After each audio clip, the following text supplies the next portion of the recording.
I've been an engineer for over 20 years, and Rupert Neve is one of the giants in the audio world. Whether working in studios, working in the live world, that quality of sound has been something that I've depended on for years.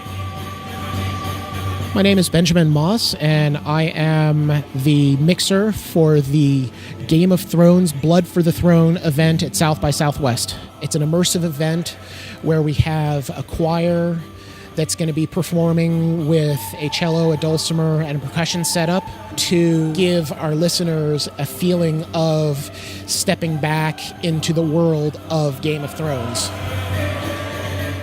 Wanted to use the RMPs because I come from an acoustic music background.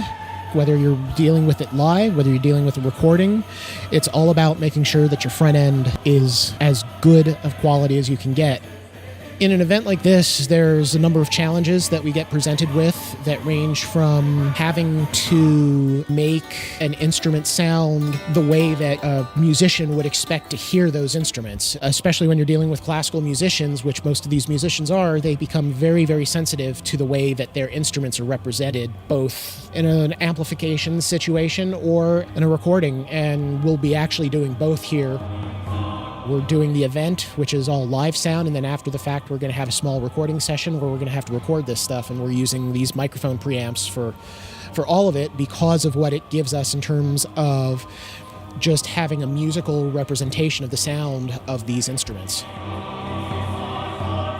Given the opportunity to work with these here has been a great opportunity to really give them a listen. My first impression that I was really impressed with was there was actually a transparency but also a musicality of the sound, that when I turned a microphone on, it sounded like the instrument was supposed to sound. It was just there. Didn't have to EQ things, didn't have to worry about how things were going to work, and I'm familiar with the front ends that are on a lot of these live consoles, and they're good. There's nothing wrong with them, but when you compare it to what you get with a preamp like these, the difference is pretty stark.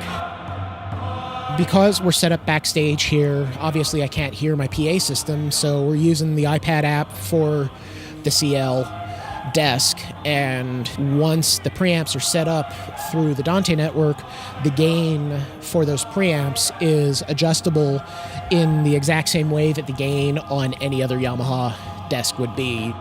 These help me accomplish my job because I don't have to fight to get good sounds. It's open up a fader, turn on a channel, and when the instrument sounds the way that you expect the instrument to sound, that's really all that you can ask for.